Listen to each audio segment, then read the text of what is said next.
On this week's episode of BJ in the Morning, we're jumping all the way back to 2008 with the movie Jumper.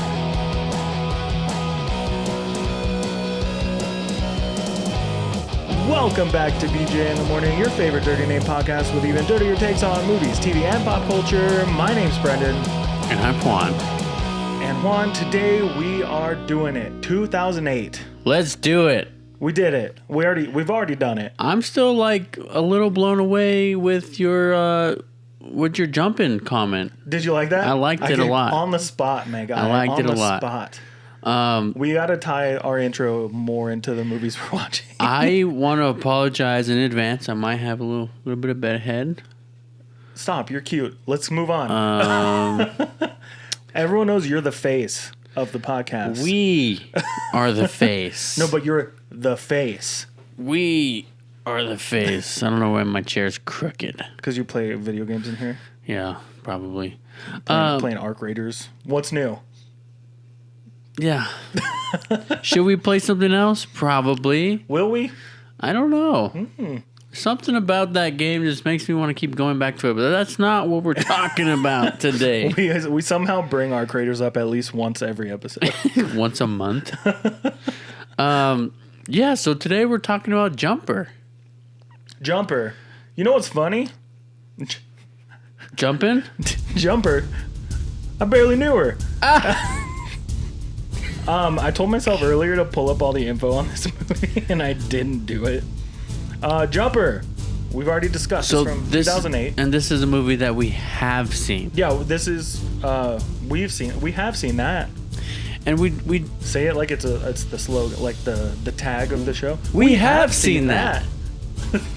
But we decided to watch this movie again because we felt like this movie isn't talked about enough. Definitely not. Some people dislike it. Some people love it. We personally were kind of in the middle about it, but we decided that we liked it. Yeah. Before rewatching. Yeah, before rewatching it. And just to shout out that we also had this new thing from a couple friends of the show where later on we're going to show you their take on this movie as well. Because like all of you listening or watching, you could probably give your thoughts on these movies too by like commenting on our YouTube videos at BJ in the Morning Podcast, where you should be subscribed to the channel so you can watch these shows when they come out, and you should like the videos and share them with your friends. Yeah. And comment what you think about the movies. Yeah. And if you want to get ahead of the game and maybe be featured in one of our episodes, we're going to post about getting your takes on movies that we have seen on Instagram at BJ in the Morning _. So if you have any takes on movies that we watch, go follow us over there so you can be ahead of the game and maybe you'll be on an episode with us. For sure. But like you can send in a text or a video. Send a text. Send an email. You'll see. Send a video. You'll see how it is when we'll show their videos in a little bit. FaceTime us. Yeah, if you want. And we'll screen record it. Send a Snapchat. Send a Snapchat. We don't have a Snapchat. Not a podcast one. Nope. And if you send it to my Snapchat, I probably won't look at it. But yeah, so make sure you're following on all of our social medias, and if you're listening on your podcast apps, follow the show, heart the show, like the show, leave a 5-star review because it will only help us grow. Yes, thank you. Thank you for saying that. You're welcome. Let's talk about Jumper though. Jumper from 2008, as we've said 6 times now. Juan, this movie's stacked cast. Yeah, for the time. Yeah, because right now we're going to get into the details of the movie. Yeah. Right? So we got, number 1, on the call sheet, our boy, Hayden Christensen. Hayden Christensen, my boy. We got Sam Jackson. Samuel L. Jackson. Yeah, there's a lot of L's. Samuel L. Jamie Bell. Rachel Bilson. Diane Lane. Michael Rooker. Ooh.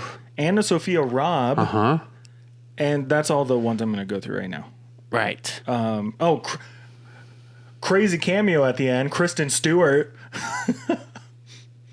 Do you don't remember? Kristen Stewart? at the very end of the movie. When does she show up? She's the daughter of his mom that answers the door. Yeah, I do remember seeing that. I was like, Kristen Stewart's in this. Yeah, Holy crap. yeah. Jamie Bell. Jamie Bell. I want to talk about her performance for a second. I'm sorry. Who's the girl? Rachel Bilson. We're just going details right now, though. Okay. You wanna get into her details, or we're gonna talk about the movie, or we're gonna talk about her performance later? Yeah, scratch it. Scratch it. Hayden Christensen, though, how many movies has he been in other than Star Wars? Star Wars, Jumper, Life as a House, Star Wars, The Last Man, Little Italy, First Kill, Star Wars, the video game, 90 Minutes in Heaven. He's been in a few movies. Why but not very many, like, big ones, right? Other than Star Wars, yeah. Crazy. Directed by Doug Liman. Doug Liman has also directed movies like Edge of Tomorrow. Mm-hmm. Or he was a producer on that. My bad. Misread. He was the director of Swingers. And the remake of Roadhouse. With the Gyllenhaal? The Gyllenhaal. Sweet. User reviews on IMDb is at a 6.1, which is average. It's an average movie. I guess it's pretty good. Yeah. Yeah. Some reviews. You ready for this? Yep. Some reviews from IMDb. This is a 6 out of 10. A great idea. Shame about the execution. What would happen if you could teleport anywhere in the world in a blink of an eye? That's the question explored in Jumper, a film that's as fast and action-packed as it is hollow and underdeveloped. 7. This is a 7 out of 10. Attention span. What happened to them? For some reason, somewhere, when, or someone in Hollywood decided that 90 minutes was the optimal length a movie should be. Even in superlative films like Lord of the Rings and The Godfather, there are always people bitching about it being too long. This is an issue that drives me nuts because Jumper really needed another half hour or so to provide exposition and answer questions that remain unanswered due to this insane 90-minute time limit. All in all, an interesting plot, decent acting, cool locations, very thin in development. Realistically, this is a film for those who can shut off expectations and simply enjoy something widely improbable events. Mm-hmm. An art house film it is not, nor does it try to be, to its credit. I would really like to see a sequel to this film as a storyline has been established, and I seriously doubt my semi-rant about movie lengths will change anything. I do agree. It does need to be longer if they wanted to, like, include, let's say, an actual, like, better plot, maybe. Mm-hmm. You know, like, I don't think the plot was bad. It was rushed. It was very rushed. Yeah. And if it was, like, could have had more, I don't want to sound ignorant, but like I could have had more cool stuff. You know what I mean? Like it could have just been a lot better. Mm-hmm. But continue with what you're reading. Meta score is a 35 out of 100, so pretty shit. low. Cool bit of trivia about this movie. Just the first thing that we're going to talk about. The crew was allowed to film inside the Roman Colosseum for 3 days under 3 conditions. No equipment could be placed on the ground. They could only shoot from 6:30 a.m. to 8:30 a.m. and from 3:30 p.m. to 5:30 p.m. To avoid disturbing tourists. And the only lighting that was allowed was natural sunlight. And it is clear in those sequences that they are handheld and they had no idea what they were doing. Yeah. But we'll get into that when we get to the plot points of the movie. Yeah. My favorite quote. Don't lie to me. That's the one. Are you serious? If you don't want to tell me everything, that's fine. Just don't lie to me. That's lying. Like omitting the truth is the same as lying. Right? Am I wrong in this? Yeah. But also, I think "Don't Lie to Me" is said like 65 times in the course of 20 minutes. While we're on that, I want to talk about what I was going to say earlier. Okay, go ahead. What is her name? Rachel Bilson. Rachel Millie. Bilson. Yeah. Millie plays Millie in the movie. Yeah. All right. Known from The OC, The Last Kiss, The To-Do List. I'm pretty sure she was on How I Met Your Mother for a little bit. Yeah. She may not be a horrible actress, but her acting in this movie is not my favorite. Mm-hmm. I think she is trying too hard to be flirty and mysterious, and it just did not work well with what was going on currently. I don't know what it was like when she was mad at him and she was just like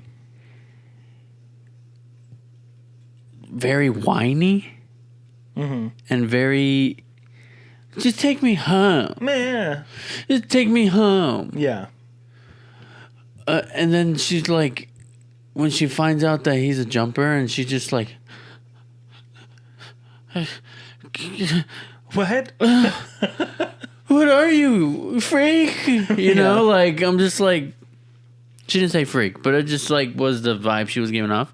I didn't love her performance, and I'd love to talk about the direction of this movie a lot when we get into it. Yeah, because I feel I'm picking up what you're putting down. Yeah. So yeah. Let's get into my favorite part of details of the movie. Letterbox reviews. Okay. We should have a song just for Letterbox review time. Da-da-da, da-da-da. Oh wait, that's football. We can get sued for that. I'm gonna just bleep it out. 2 stars. Cool concept plus Anakin plus Twilight emo chick plus solid action plus moronic plot equals meh. Yeah. 2.5 stars.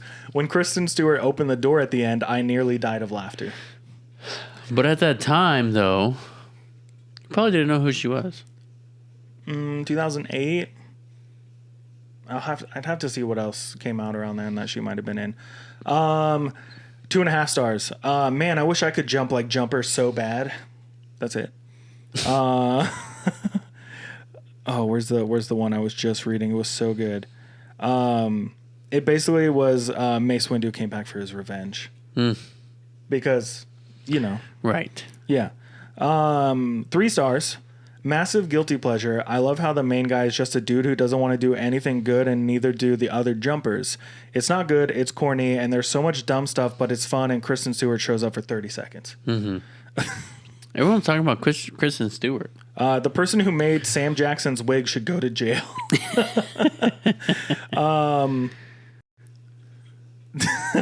2 stars.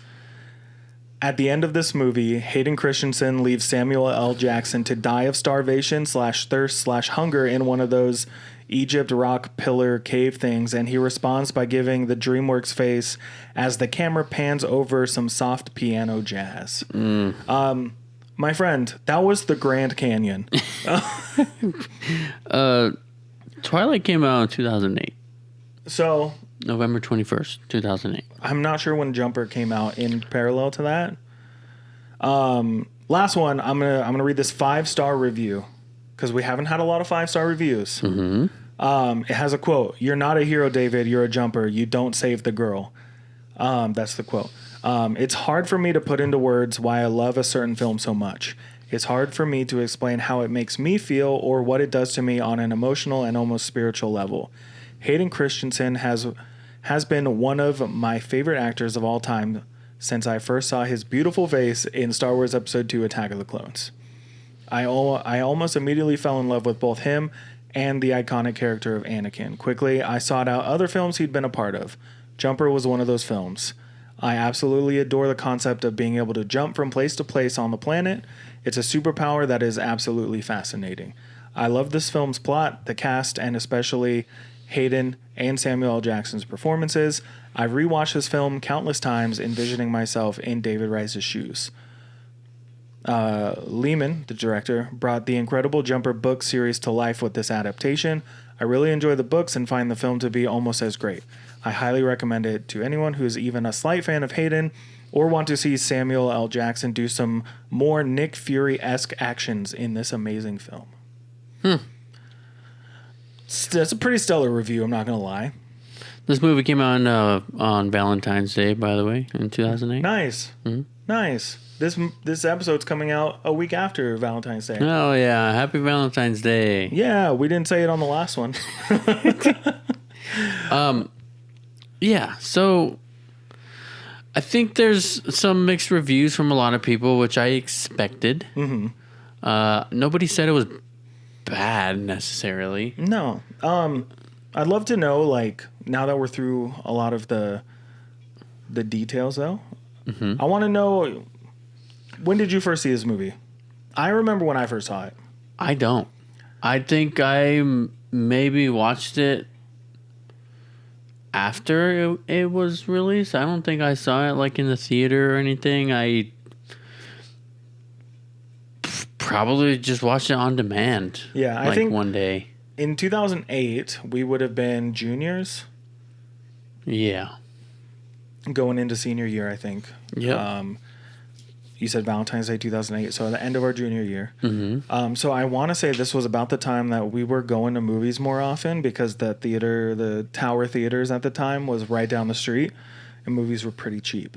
I do think I saw this in the theaters from my recollection. And I saw it with a bunch of people, like a little group of people, maybe. And if it wasn't a group of people, then it was just Artie, and like maybe Killian, you know? Yeah. I remember watching it and I thought it was a really fun movie. We'll hear from our friend Aeric, who is going to make the same connection that I did. But the movie Push with Chris Evans had the same kind of vibe, and there was a lot of talk that, like, maybe these two movies were connected. I've never seen Push. Noted. They're not connected in any way. But I remember really liking this movie, and I remember my brain made up a lot of things that don't happen in this movie, I think, like when we were going into the rewatch. So I went in ready to go.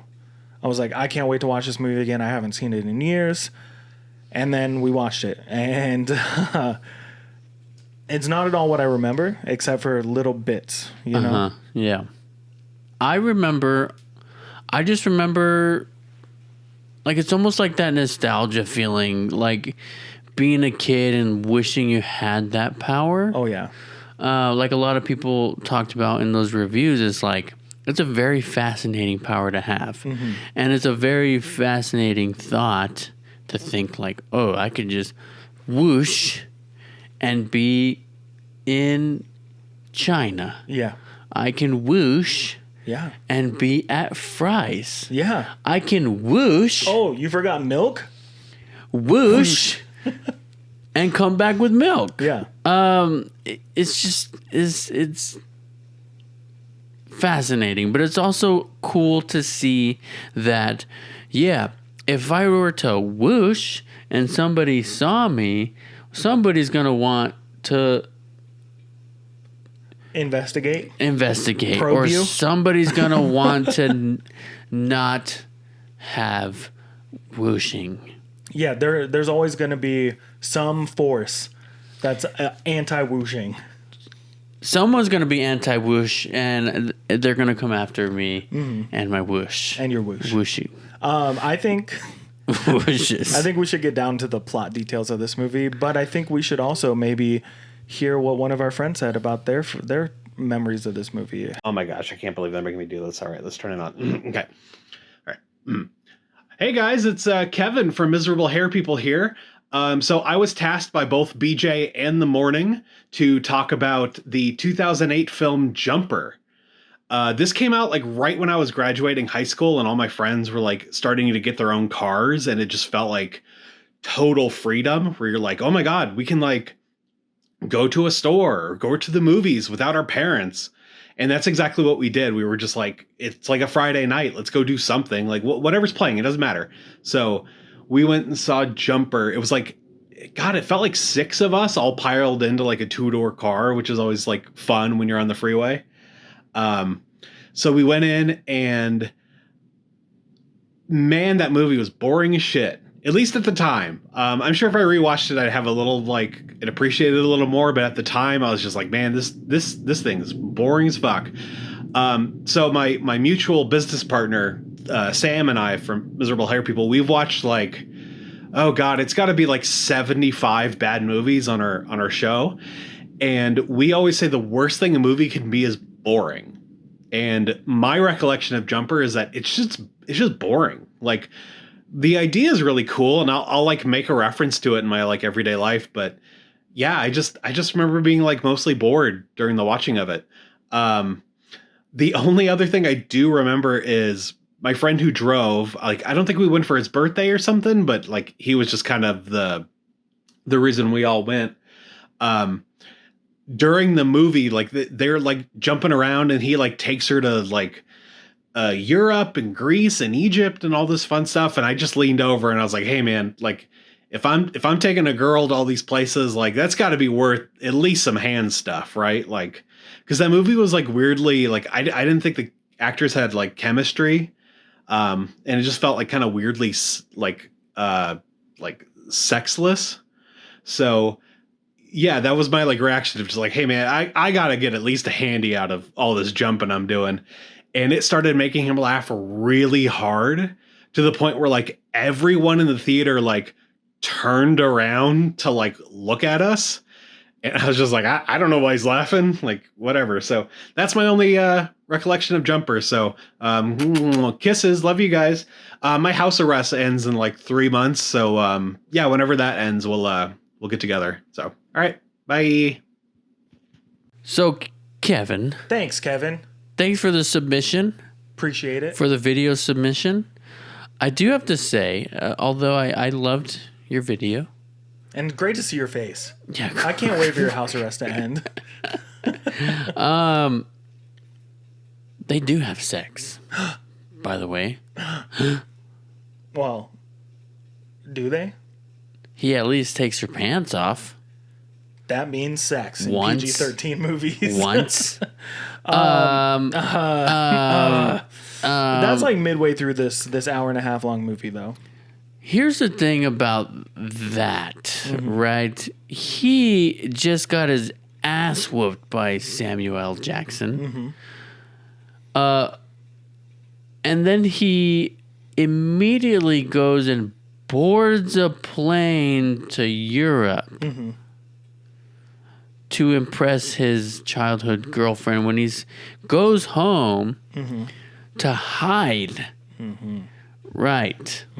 So then he boards a plane with a passport and waits for them to track him to Europe. Interesting. Interesting. Well, let's talk about how we got to that moment. Sure. I have plot details. Right. Let's try to get through this plot. So the movie opens on a teenage version of David Rice, who is later played by Hayden Christensen, which is like a couple years later, and he's a totally different kid. Anyways, so he discovers he can teleport anywhere in the world. After he's about to die. I mean, he discovers it when he's about to drown in the lake. Spoiler alert, he jumped when he was 5. So this isn't the first time he's done it. That's why his mom left. Yeah, that's how we figured that out. Anyways, so yeah, he's bullied. I want to talk about bullies in 2000s. They call him Rice Ball, which is that an insult to him because his last name's Rice? I don't know. How apparently Rice Ball. Yeah, I'm like, how is this? I get it, it's annoying, but I would also just clap back so hard that is the dumbest thing to call someone. It sounds like a racial slur. That's what I'm thinking, but like, slur. Why would it be for him? To him, right? So, strange. But he gets a snow globe for Millie. Who Paris. doesn't really seem like she likes him that much anyways. Yeah, it's that whole like, I became cool and we're no longer friends in public. Mm-hmm. That's the vibe she's giving off. But I do want to point out that Anna Sophia Robb, who plays young Millie, gives the same performance that Rachel Bilson does. Like, they are the same amount of energy in their performances, which is bare minimum. Right. So she's not doing a lot. That wig, though, bad. Horrible. Bad. But yeah, gets her snow globe, and the dude throws the snow globe onto the frozen river. David falls in, and he's gonna die. He's gonna perish. He's drowning right there in the frozen river. But then he jumps. And then he whooshed. He whooshes to the library. To the library. I don't understand, because this comes up later. I don't understand how he got to the library when he jumped at that point. Because any other rule that this movie has is that he has to see where he's going to jump. That's why he's got the pictures all over his apartment later. That is not clear. It is not. It's not clear because... And Jamie Bell has DVDs. He's got a book of DVDs with places there, and it's labeled jump sites. I think he just needs to... He just needs to think happy thoughts and a little bit of pixie dust. Like, what the fuck? I think that he just needs to know what it looks like. But then... But I get what I mean? I get what you're saying, that if like he knows what it looks there like. are parts in the movie where they insinuate that he needs to be looking at this picture or looking at whatever. Yeah, because later on he grabs jump. a stack of photos to jump, so he can jump. Yeah, why? No. Anyways, not established. They don't do that through the rest of the movie. No, but here we are. So we're still at the beginning. So he jumps to the library. Yep. Hours have gone by, apparently. Maybe he's like spends a lot of time in the library. Like, he jumps, a bunch of water comes with him. Mm-hmm. Again, that's another thing that they talk about later, that you have to pull things with you to jump them. So did he... I don't understand it. It doesn't make sense. Anyways, the library is open at this point, right? And then he leaves and he's soaking wet, whatever, goes home, and he's got chains on his door because his dad is an asshole. Mean. I want to point out right now, I didn't realize that was Michael Rooker until this watch. Yeah, same. B, he seems kind of aggressive, but he doesn't seem aggressive enough to need chains on your door. Like abusive? Yeah, you know what I mean? Like, so... I was a little iffy on it. Like, how bad is he? I think the reason for that is to kind of show that maybe dad is abusive and maybe that's the reason why mom left. So that when we figure out why mom left later, it's more of a shock. Yeah. But he seems like a he loves his son. Father. I mean, he's passionate, but he's like aggressive passionate. Kind of mean. Yeah. But he's going through some shit too. This movie honestly is like a huge thing about like grief and like getting over things. Mm-hmm. Like when you look at it, like everyone's got their problems, and I'm sure we'll touch on it a little bit more, but like David's got mommy issues. Mm-hmm. His dad has my wife left me for no reason issues. Mm-hmm. He's obviously struggling with it still. Yeah. I'm guessing at this point David's around 16, 17, so it's been 10 years. Mm-hmm. I'm guessing. These are all guesses. But I don't know. It just didn't make sense that he had all the chains on the door. But then he jumps back to the library again. Yeah. Cool. And now it's closed. It's closed, and it has wet floor signs. Water damage. They were real quick to put water damage signs up. Yeah. And then what does he decide to do? What any teenager with teleportation problems would do. Goes to a strip club. I'm just kidding. He doesn't. He robs a friggin' bank. He robs a bank. I don't think robbing a bank would be my first thing that I'd want to do. Uh-huh. I could see leading up to it, you know? But this again, messes with the rules of the teleportation because he gets a glimpse inside of there and can teleport in there and teleport out. Weird. No pictures, no pictures, nothing. no nothing. But then after he robs the bank, he goes back to his room with all the money, gets a shitty hotel room. Or no, he's already got the shitty apartment. Yeah, he's got a shitty apartment, whatever. Who gives a teenager an apartment in the city? The guy's just like, you're not going to do weird stuff, right? And then later on he comes and he's like, I said no weird stuff. You're doing weird stuff. No weird stuff.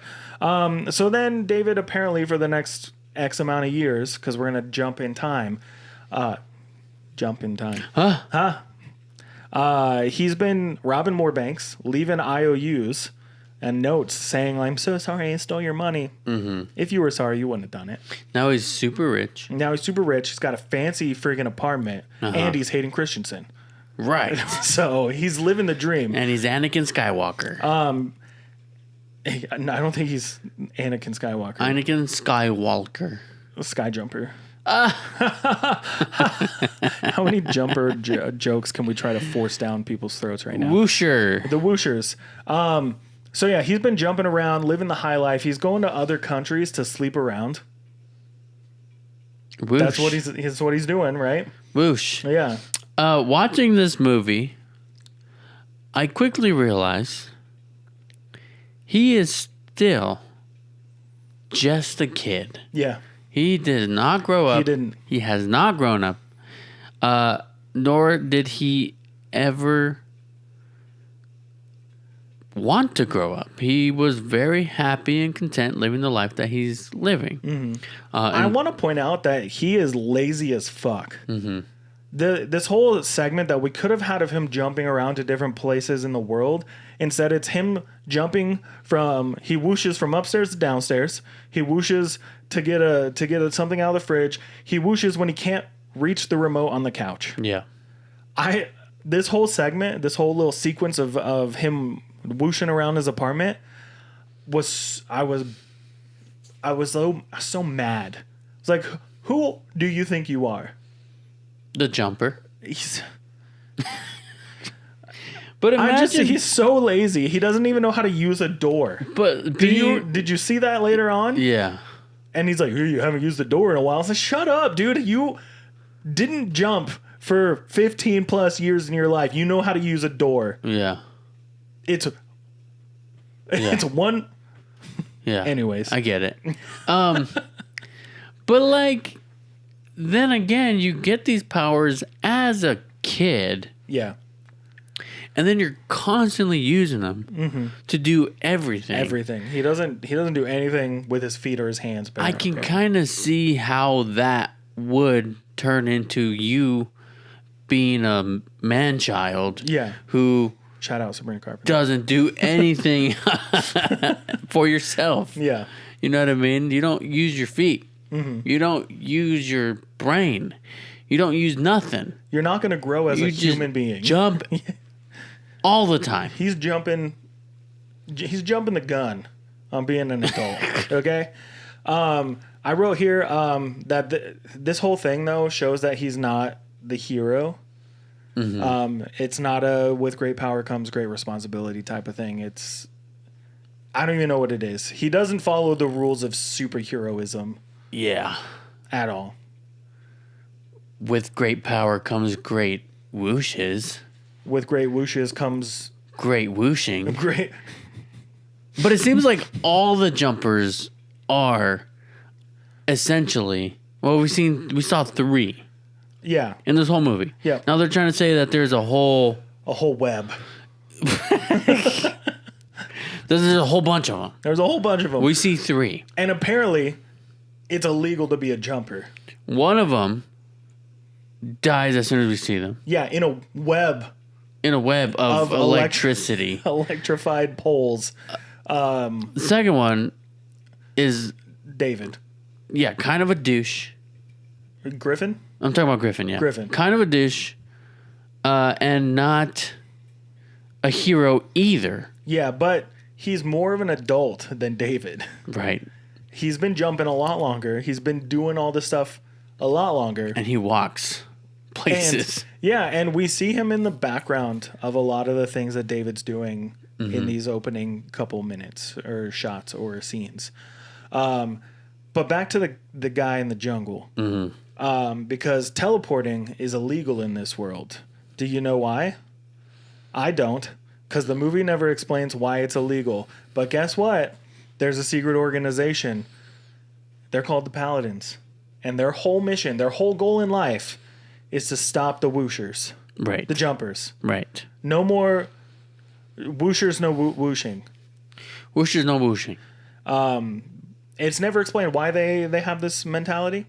Their whole goal is to spray paint white hair on Sam Jackson's head and tell him to kill jumpers. That's it.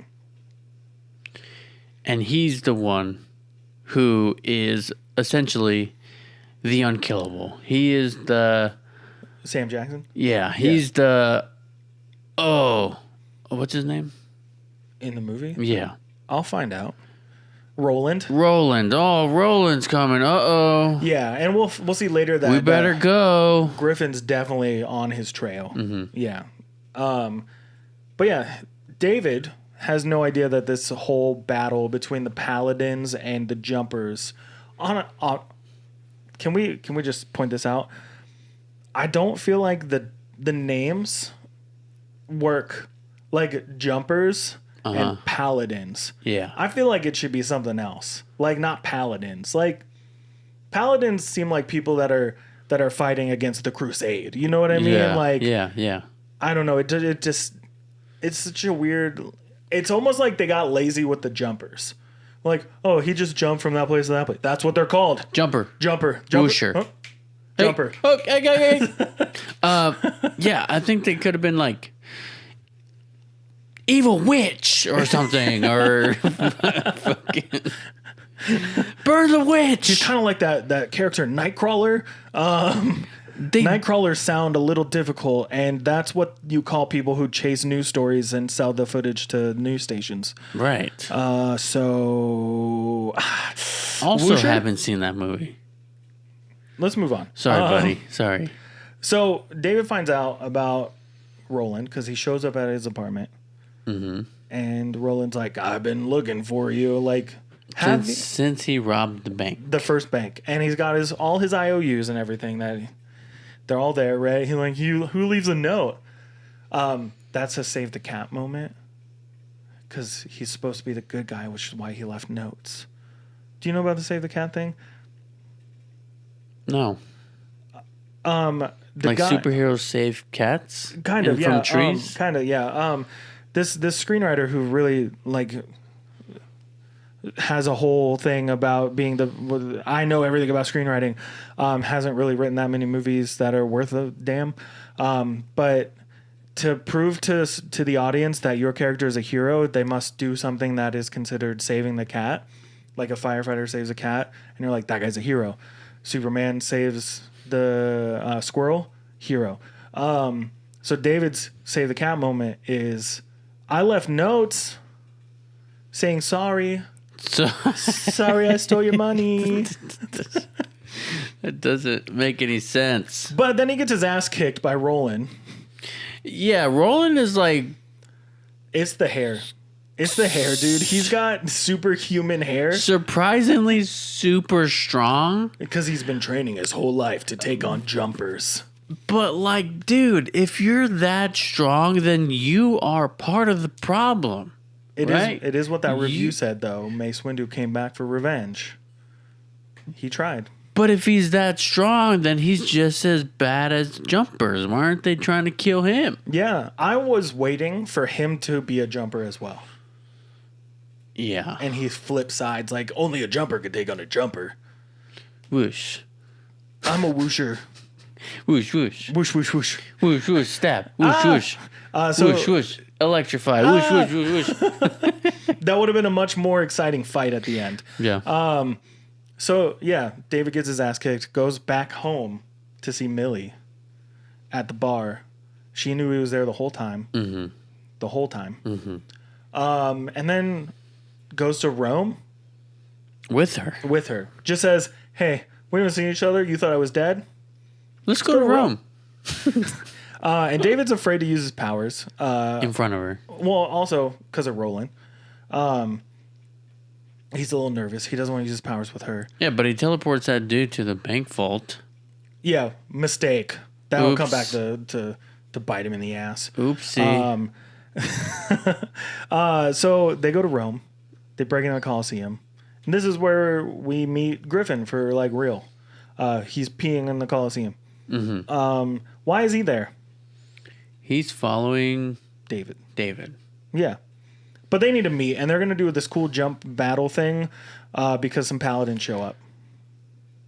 No, well, they do this like little cat and mouse thing first with each other, and it's like... Why are you guys hating on each other? Dude, first of all, don't suck, David. Yeah. You know? He's kind of being real standoffish. Like, I don't trust you. I don't believe you. Blah, blah, blah. I just had sex before this. Get out of here, pal. I do want to say, though, that Jamie Bell is probably my favorite actor in this movie. Like, in this movie. I feel like he had the most fun with his part. You know? I do want to also... Right now, I want to point out that with the right director, Hayden Christensen is a great actor. We all have heard the stories. I'm assuming you've heard the stories of George Lucas's directing style, which is, I don't know, just do it. I wrote it. You just do it. Yeah. George Lucas doesn't give very great direction. So I think that hurt a lot of Hayden Christensen's performances in Star Wars. But he is perfectly competent in this movie. Sam Jackson is Sam Jackson. We don't need to talk about him. But this is where we start getting all the great and wonderful deliveries from one Millie, Rachel Bilson. I don't need you to tell me everything, but just don't lie to me. Don't lie to me. You lied to me. You lied to me. And then, take me home. Yeah, and for some reason... Where are we? David? David? The lack of chemistry that they have together is insane, and it made me uncomfortable. Yeah. I don't think that she actually likes him. In real life? No, like in the movie. I don't know how they are in real life. In real life. Because in the movie, it's almost like, hey, you're taking me to Rome. I'll suck it up. I'll suck it off. Yeah. Yeah, Kevin. Laughs nervously. Yeah, because there's a forced romantic scene in this that definitely did not feel good at all. It didn't look like they were having fun. And they just got there. They literally walked in the hotel. But now he's arrested. And he breaks out using his whoosh. Whooshes. And they leave. They just go home. And then he... Well, yeah, but... Then he whooshes. That's where he sees his mom, though. Yeah, she's like... He's like... Take this key, we don't know what it goes to. And then she just leaves. Yeah, and then she just leaves. Ditch the girl. And he goes looking for his mom. We never find out what that key goes to. His handcuffs. Oh, is that what it was? Yeah. Hey. Sometimes we make mistakes. You know what? I use my brain. Sometimes a little too much. So, like, little minor things like that, I don't really think about. Yeah, they're just right over your head, dude. They just whoosh by. They jump by. So, then he leaves. He does leave. He goes back home. Yeah, again. And then goes back to the police station to get Millie. And then he goes to Griffin's because he follows him in his scar, which we've seen throughout the movie that anytime someone jumps, there's like this little fractal business. Yeah, jump scar. Jump scar. Whoosh scar. Whoosh scar. We see these scars and he follows him in. And then Roland finds Millie because you remember the dude, the bully he dropped off in the thing? He tells Roland. Tells him everything. In all his helmet head looking business. How could you think that he wouldn't? Yeah, he's a punk ass. Why would you think that he wouldn't? And later he goes back to be like, what did you tell her? Everything. Why did you do that? Because I'm a pussy. Why wouldn't he? He has nothing to lose. He hasn't seen you in 8 years. He thought he killed you at one point. And he's your bully. Yeah. He's literally your arch nemesis because you haven't had to deal with anybody else at this point. Nope. Other than Roland. And Griffin. Not and even Griffin that much. Not really, yeah. But yeah, why wouldn't he tell? He has nothing to lose. Anyways, he goes to Griffin's, and Griffin's got all this shit, right? Like, he's got guns. He's living in, like, some ruins out in the middle of somewhere. He's got bombs. But then all over the walls, he's got pictures of Roland, and David's just like, that's the guy that's got Millie. Let's go get him. And Griffin's like, no, that's stupid. Like, we need to do this smart and, like, plan it out, and we can take him together. Yeah. But he's not ready. And David's like, no, but we gotta go now. We gotta go right now. We gotta save her. And that's where Griffin says the thing like, you can't save the girl and be a jumper, blah, blah, blah. Yeah. And then they do this, which we should have got more of, where they're jumping and he's in the car and they're jumping around and everything. And like, really cool moments. And then it's over. And then it's fighting Roland. And that's where David learns that Griffin knew a jumper who tried to jump a building, but it killed him. That'll come back later. Yeah. Yeah. So now they're going to go fight to try to save Millie. Okay. How was this battle for you, Juan? Because it kind of was like a... It was very muddy. It was just so... We have this machine. Now we can jump through your jump scar. And then we're going to jump.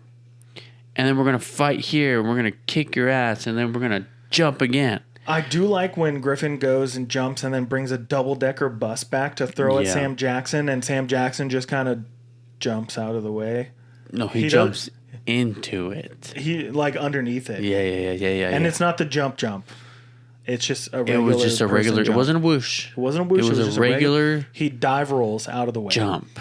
Of a double-decker bus. That was cool. Probably, I don't care how fast your reflexes are. No. You're not surviving. Probably wouldn't happen that way. But he's just a normal dude. He's a normal dude with white hair. And he doesn't have any not even powers. gray, not silver hair. He's not a silver fox. He literally has white latex attached to his head. Yeah, it's like snow, the fake snow they spray on the windows at the stores on his head. You didn't watch a lot of Community, did you? No. There's a scene where Pierce's dad has like this hairpiece made out of ivory.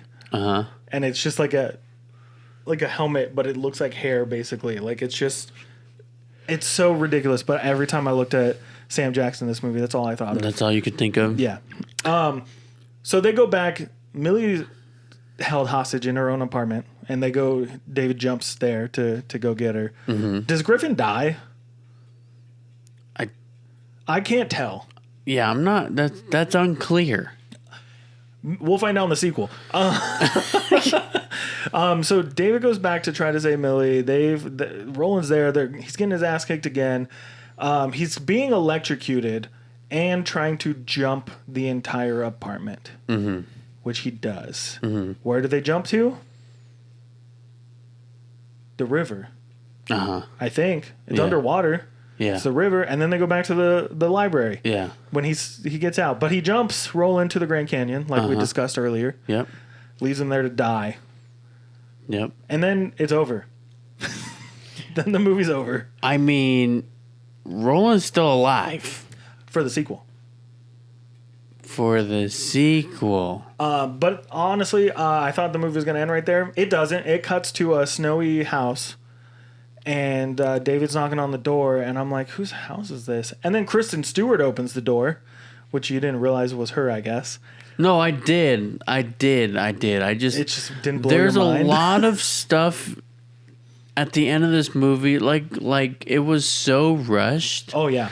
That I almost don't even remember it, even though I watched it just a couple of days ago. Yeah.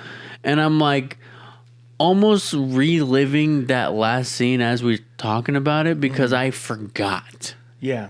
Because it's so rushed and it's so it's sequel bait. Yeah. And so like I'm like, you know what? whatever.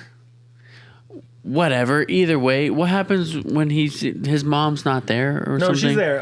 So Kristen Stewart answers the door and then goes, he's like, I'm looking for so-and-so. I don't remember his mom's name. And she goes, Mom. And his face is like, oh my God. What? Mm-hmm. That's my sister? Mm-hmm. And so Mom comes down and she goes like, hey, I left because you jumped at age 5 and I'm a paladin, which he found out in Griffin's Cave. So he already knew. I feel like I don't remember this, but like I definitely watched it. Yeah, she seriously is just like, yeah, you jumped when you were 5 and it was either I turn you in or I leave. Oh, right. I remember. Yeah. And she's like, I chose to leave because I still love you. And his reaction to all of this is just like, meh. Okay. Yeah. How about you quit your job, you freaking bee? And then the movie just stops. It just ends. No, him and Millie have to go and have their moment and prove that they're still a couple. And then he's like, well, where do you want to go? And she's like, surprise me. And it's like, let's go somewhere to do it again because we're starting over because I hated you because I thought you were a freak. But then now I think I'm going to be okay with it. But as long as you take me places. Yeah, and then there's no big resolution to anything. They don't explain any of the war that's been going on for centuries. Mm-hmm. And they just kind of basically say, we'll revisit it in the sequel. We'll get there. They don't. They do not sequel this movie. It's been almost 20 years. 20 years? Just about? I just want to end this by saying this movie does have one of the coolest superpowers you can have. But the main character uses it to steal money, impress a girl, avoid responsibility, and half participate in a secret war. Mm-hmm. It's like if Spider-Man discovered his powers and said, I'm going to move to Tokyo, have a good time. Yeah. And that's Jumper. Why don't we hear from our good pal, Aeric? Yeah. About his view and his take on the movie Jumper, and then we'll come back with our final thoughts and our scores and go from there. Yeah, sounds good. Hello, Brendan and Juan, BJ in the Morning and BJ in the Morning listeners. This is Aeric Azana, a voice actor and co-host of the Geek Explained Book Club. We're a comics podcast, kind of a very similar vibe to Brendan and Juan, just talking about comic books. I was really excited when you told me that you were checking out movies in 2008, and specifically Jumper. Now, I have to admit, when I read the message that Brennan sent me, I thought that we were talking about Looper, and I had a whole lot of other things to say. But then I realized, no, we're talking about the 2008 Hayden Christensen classic, Jumper.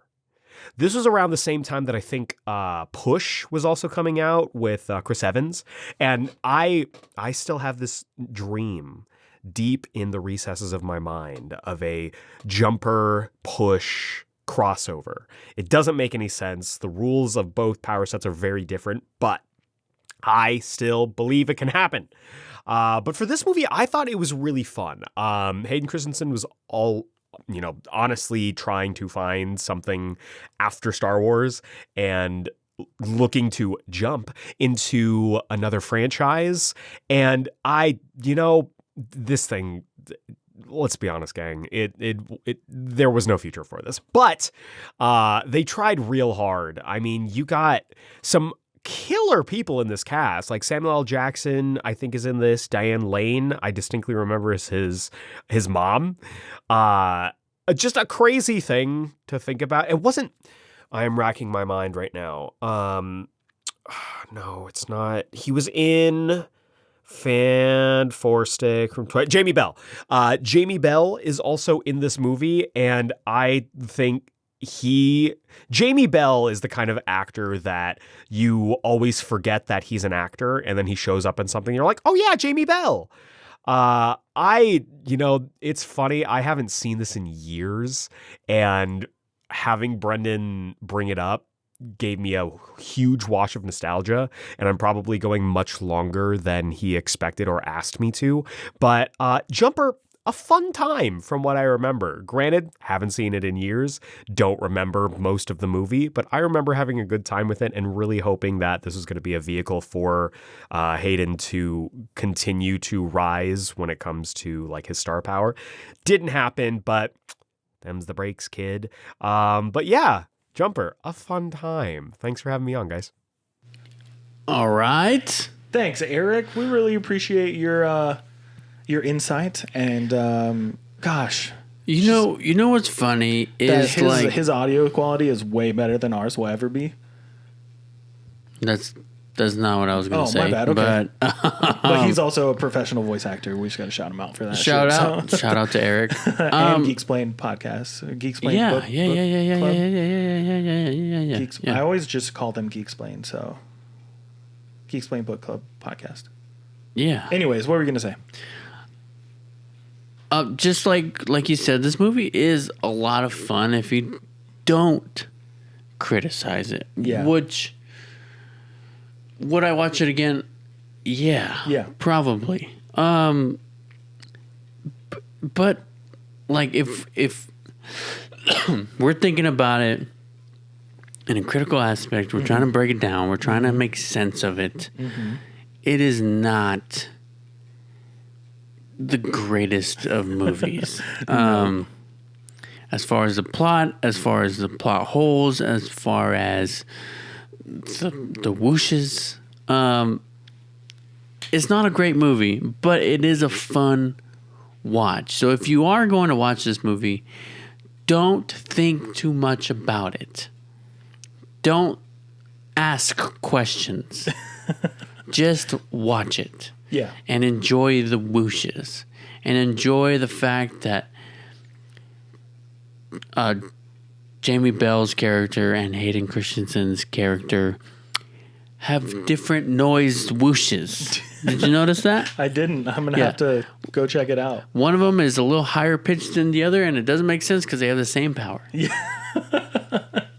I think that explains this movie, though. It doesn't make sense, but it was cool. It was cool. But Brendan, I'm waiting for your score. You want me to give the score? I was about to ask you for your score. Oh, but I can do it first. I have mine ready. If you need to think about it for a second. I don't need to think about it. They didn't think about this movie. No, definitely not. If I'm going to Whoosher to your head. I'm gonna be harsh here, but at the same time, I also have to take into consideration that it was a enjoyable movie. Mm-hmm. Okay, enjoyable as far as fun. Yeah. But I think I'm gonna give it a 5. A 5. Yeah. All right. If this movie was not fun and did not have a cool whooshing power, it would definitely be a lot lower. Yeah. A lot lower. But I'm going to give it a 5. I could go 5.5, 6 if I took my criticisms out of it. Mm-hmm. But I'm going to stick with a... Yeah, because we're professional critics. Solid 5. That would be a cool job. That would be cool. We're doing it now. We are technically doing it. So I was thinking a lot about this movie. Like, after we watched it, when we get into our next episode, this will come up again. Mm-hmm. There are some movies out there that I've seen once and I will never want to watch again. There are some movies that I've seen once and I rewatch them and I go, I can't wait for this to be over. Because I don't like not finishing movies. Yeah. I hate not finishing a movie. I feel like it's like sacrilegious. You know, like it's against the law for me as a movie lover. Uh-huh. I've only you didn't give it a chance. I've only not finished like one movie in my life that I can think of. Which one is it? Wrath of the Titans was like the sequel to Clash of the Titans. Really? Yeah, I think I fell asleep and then just never went back. No, actually, that's a lie. 2 movies. I don't think I can count that one. I fell asleep. It was a midnight showing after we saw another midnight showing, right? Or another late night showing before it. We saw Doctor Who Christmas special, and then we went to a midnight showing afterwards. Do you remember this? Yeah, with Aeric. Yeah. I fell asleep during that movie. That whatever. It was either Clash or Wrath of the Titans. One of those. Anyways. Wraith. The Winnie the Pooh horror movie. Oh. I turned it off. Okay. Yeah, I didn't finish it. Anyways. This movie, though, I didn't find myself wanting to turn it off. Which already gives it a point for me.